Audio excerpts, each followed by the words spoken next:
Dans le but d'évaluer l'initiative de la Banque de la République du Burundi qui visait à inciter les banques commerciales à accorder des prêts à un taux très bas pour des projets porteurs de croissance à long terme, ce 8 janvier 2024, l'Association des banques et des établissements financiers, ABF en sigle, a organisé un café bancaire et financier entre la Banque centrale et les banques commerciales et investisseurs de divers secteurs. Cet événement a été ouvert par le secrétaire permanent du ministère des Finances et de la Planification. Le secteur dit porteur de croissance joue un rôle essentiel dans notre économie. Ils sont le moteur de la création d'emplois, de la diversification de la base économique et du renforcement de la résilience face aux défis économiques mondiaux. Le ministère des Finances et de la Planification économique reste particulièrement attentif aux recommandations qui seront formulées lors de ces échanges, car elles permettront de mieux évaluer comment le soutien au secteur stratégique de manière efficace et responsable. Le gouvernement du Burundi reste absolument engagé à renforcer la collaboration avec le secteur bancaire et financier pour optimiser l'allocation des ressources vers les secteurs porteurs de croissance.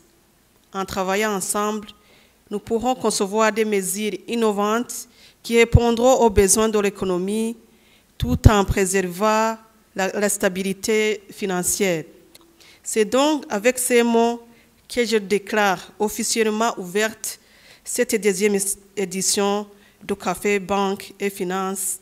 Roger Guy Gisren Hwenguye, président de l'Association des banques et établissements financiers ABF, souligne que de telles négociations permettront de trouver des solutions aux problèmes qui ont été identifiés dans la mise en œuvre de ce projet.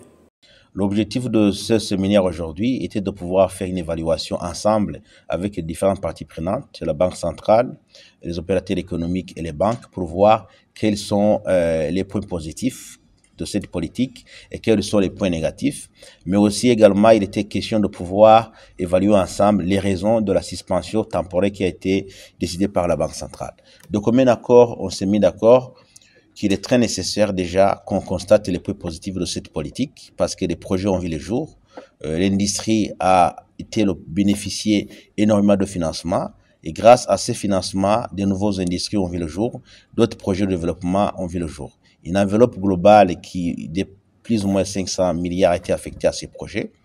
Et aujourd'hui, nous sommes satisfaits de voir que ces projets ont vu le jour et ont contribué à la création de l'emploi. De commun accord avec l'autorité monétaire, donc la Banque centrale, on a aussi constaté que cette mesure avait aussi occasionné une augmentation de l'inflation, notamment à travers la masse monétaire, qu'il était aussi très important de pouvoir maîtriser l'inflation en revoyant certaines dispositions de ces mesures de refinancement. Cette révision donc nous a permis en tout cas de pouvoir évaluer ensemble quelles sont aussi les limites qui ont été constatées pour que ces projets soient opérationnels. La limite majeure qui a été évoquée concerne essentiellement la disponibilité des devises pour l'acquisition des équipements et des matières premières.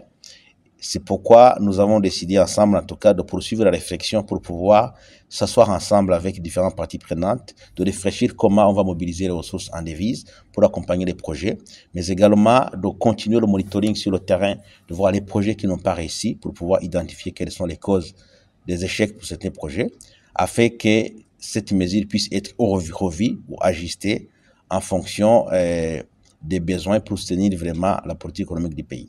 Cette décision de la Banque centrale a permis d'accorder des prêts de 540 milliards de francs burundais à 483 projets dans le secteur industriel, de l'immobilier, de l'agriculture et de l'élevage, de l'hôtellerie et du tourisme.